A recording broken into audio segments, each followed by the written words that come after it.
শেখুল আরবি ওয়াল আজম সৈয়দ হোসেন আহমদ মাদানী নব্বরাল্লাহু মারকাদাহু আত্মজীবনী আছে, নকশা হায়াত, এগুলো পড়বেন। যুবকরা এগুলো পড়বা, ইতিহাস জানবেন।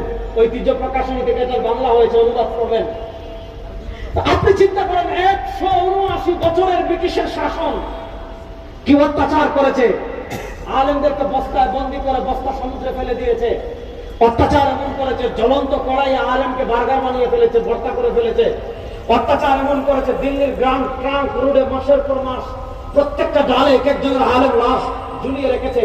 পৃথিবীতে কমিউনিজমের বিপ্লবের কথা বলেন, পৃথিবীতে আপনি সেকুলারিজমের কথা বলেন, পৃথিবীতে যেই নামে যত মতবাদ, যত ইজম দুনিয়ার যত জায়গায় এসেছে, আপনি তুরস্কে দেখেন কামাল আতাতুর্ক সেকুলারিজম এসেছিল, সেকুলারিজমের প্রধান প্রতিপক্ষ ছিল ইসলাম। আপনি মাওয়া নহরের যে এলাকা রয়েছে সেই এলাকা দেখেন, সেখানে কমিউনিজম এসেছিল, কমিউনিজম প্রধান প্রতিপক্ষ বানিয়েছিল ইসলামকে। আপনি ইরাককে দেখেন, ইরাককে দেখেন, দুনিয়াতে যারা আজকে শান্তি ফেরি করে বেড়ায়, যারা শান্তির নামে, ওয়াহদাতুল আদিয়ানের নামে, যারা নানা এর নামে তোমার যারা পৃথিবীতে আজকে শান্তি ফেরি করে বেড়াচ্ছে, তারা আর কোন ধর্মকে টার্গেট করে না, একমাত্র টার্গেট করে ইসলামকে। কেন জানে? পৃথিবীতে মানুষের তন্ত্র মন্ত্র প্রতিষ্ঠা করার পথে একমাত্র বাধা হবে ইসলাম। ইসলাম যতদিন থাকবে পৃথিবীতে মানুষের বানানো তন্ত্র মন্ত্র প্রতিষ্ঠা হবে না। আপনি দেখেন ভারত উপমহাদেশে তারা কি জুলুম করেছে 169 বছর। দিল্লির গ্রান্ড ট্রাঙ্ক রোডে আলেমদের লাশ লটকিয়ে রেখেছে। একদিন না, প্রত্যেক ডালে এক একজন আলেম, মাসের পর মাস ঝড় হয়, বৃষ্টি হয়, গরম হয়, আলেমের লাশ ঝুলে থাকে। কারণ মানুষকে ভয় দেখিয়েছে, ব্রিটিশের বিরুদ্ধে ফতোয়া দিলে শাস্তি হবে এমন, ব্রিটিশের বিরুদ্ধে কথা বললে শাস্তি হবে এমন, দেশের স্বাধীনতা সার্বভৌমত্বের কথা বললে শাস্তি হবে এমন, কোরআনের কথা বললে শাস্তি হবে এমন, তারপরে আপনি হাদিসের কথা বললে শাস্তি হবে এমন, আকীদা ঈমানের কথা বললে শাস্তি হবে এমন। এমন কোন অত্যাচার নাই, করে নাই। এই অত্যাচারের ফেরিস দিলে অনেক লম্বা ইতিহাস। প্রশ্ন হলো, ব্রিটিশরা, ইস্ট ইন্ডিয়া কোম্পানি এত জুলুম করলো, এত অত্যাচার করলো, উপমহাদেশ থেকে ইসলামকে বিদায় করতে পেরেছে? এই পার্থক্যটা হলো কেন? আমি ইমাম বুখারী রাহমাতুল্লাহ আলাইহির মাকবারার পাশে একটা ইনস্টিটিউট আছে, হাদিস ইনস্টিটিউট। ওখানে যখন তারা আমার পরিচয় দেবে যে আমাকে নিয়ে গিয়েছে, ইমাম বুখারী রাহিমাহুল্লাহ কবরের পাশে দাঁড়িয়ে আমি কথা বলে এসেছি তাদেরকে, শুনো, তোমরা ইমাম বুখারীকে নিয়ে ঘুমিয়ে আছো, আল্লাহর নবীর সাহাবী ইবনে আব্বাসকে নিয়ে ঘুমিয়ে আছো। ইমাম আহলুস সুন্নাহ, যার কারণে আজকে আমাদের নাম আহলুস সুন্নাহ ওয়াল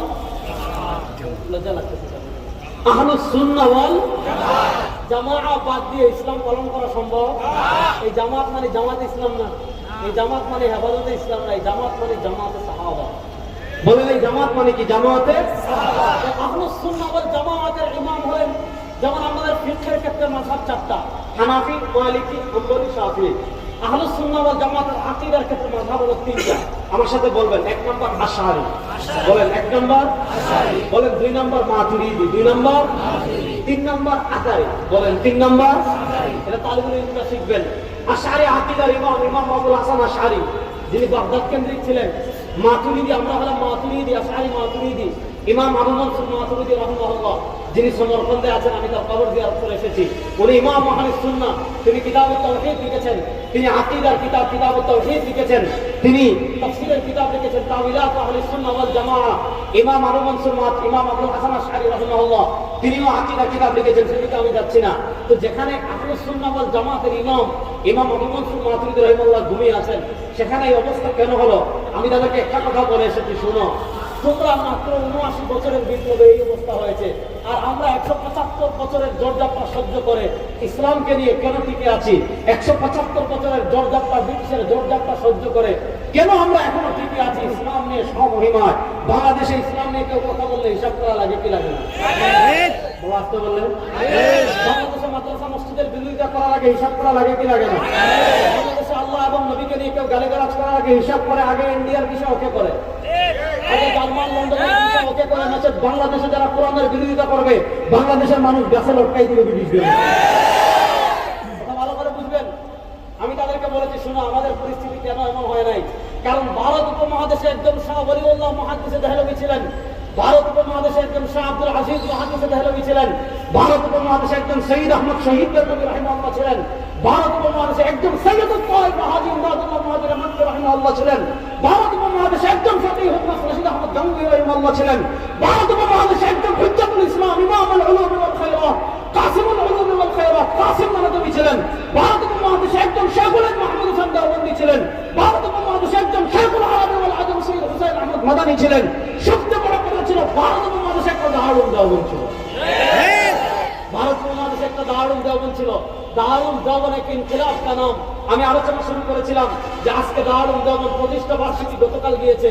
1966 সালের 30 মে প্রতিষ্ঠা লাভ করেছিল দারুল দেওবন্দ। কেন প্রতিষ্ঠা লাভ করেছিল এইটা বলে আমার আলোচনা শেষ। 1857 সালে যখন সিপাহী বিপ্লব ব্যর্থ হলো, খুব মনোযোগ দিয়ে বুঝবেন, সিপাহী বিপ্লব ব্যর্থ হওয়ার আগে আমাদের আকাবিরে দেওবন্দের ইতিহাস আপনারা জানেন। কাসিম নানতবী রাহিমাহুল্লাহ, সৈয়দুত তায়েফা হাজী ইমদাদুল্লাহ মুহাজির মক্কি রাহিমাহুল্লাহ, ফকিহুন নফস ইমামুল হাসান আল্লামা রশিদ আহমদ গাঙ্গুহি রাহিমাহুল্লাহ, ওনারা থানা ভবনকে কেন্দ্র করে ইসলামিক স্টেট প্রতিষ্ঠা করেছিলেন। ওখান থেকে ব্রিটিশের বিরুদ্ধে জিহাদ পরিচালনা করেছিলেন। ওই জিহাদ ব্যর্থ হলো, সিপাহী বিপ্লব ব্যর্থ হলো।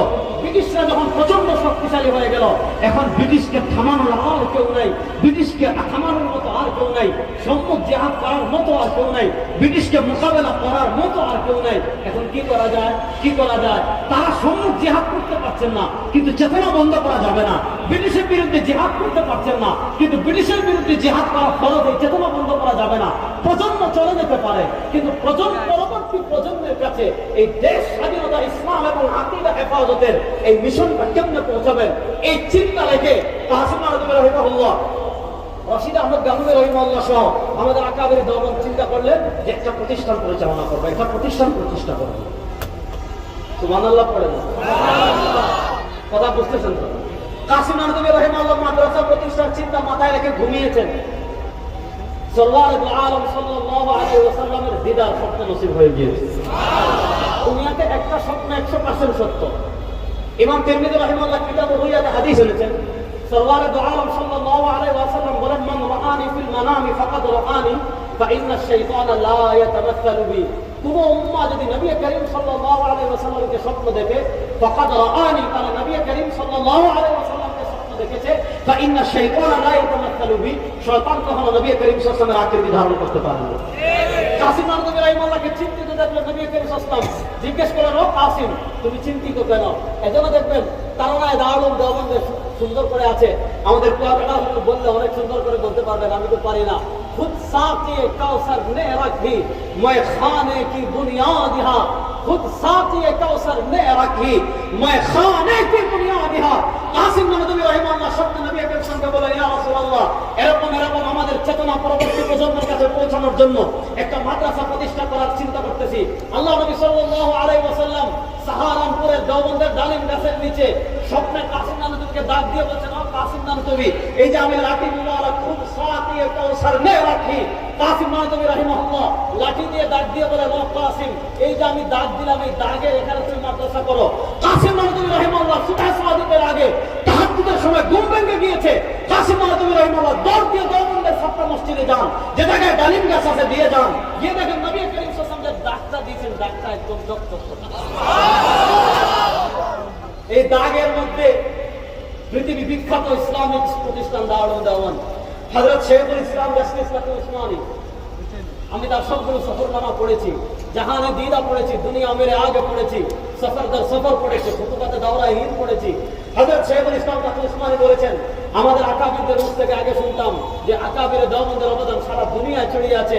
শেখুল ইসলাম বলেন, আমি দুনিয়ার যে রাষ্ট্রে একজন মুসলমান আছে ওই রাষ্ট্রেও আমি তাকে উসমানী দিয়েছি। তাকে উসমানী বলেন দুনিয়ার যত জায়গায় বলেন, আফ্রিকা বলেন, আমেরিকা বলেন, লন্ডন বলেন, ইংল্যান্ড বলেন, আরবে বলেন, আজমে বলেন, শেখুল আরবি ওয়াল আজম।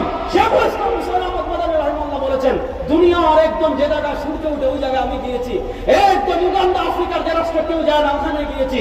শেখুল ইসলাম উসমানী বলেন, যেখানে আমি গিয়ে দেখেছি দ্বীনের মেহনত, সাতটা খাঁটি মেহনত কেউ করতেছে, তাকে উসমানী বলেন আমি তাহকিক করে দেখি সে কোনো না কোনো ভাবে দেওবন্দের সাথে জড়িত, কোনো না কোনো ভাবে। সেই দারুল দেওবন্দ শুরু হয়েছে এক উস্তাদ একসাথে। কাসিম নানতবী রাহিমাহুল্লাহ স্বপ্ন দেখেছেন নবী করিম সাল্লাল্লাহু আলাইহি ওয়াসাল্লাম, এই জায়গাটা এখনো আছে ওখানে।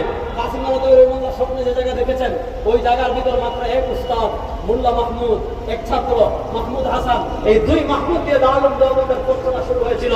আজকে 1866 সালে যে প্রতিষ্ঠান, আজকে আমরা 2024 সালে এসে সারা দুনিয়ায়, আপনি আফ্রিকায় যান দারুল হাদিস পর্যন্ত মাদ্রাসা আছে, নিউ ইয়র্কে যান দারুল হাদিস পর্যন্ত মাদ্রাসা আছে, লন্ডনে যান দারুল হাদিস পর্যন্ত মাদ্রাসা আছে। আকাবিরে দেওবন্দ দেখেন, আমি পর্যালোচনায় যাবো না, সময় কম। আমাদের সম্মানিত মেহমান যার বয়ান শোনার জন্য সারা বাংলাদেশের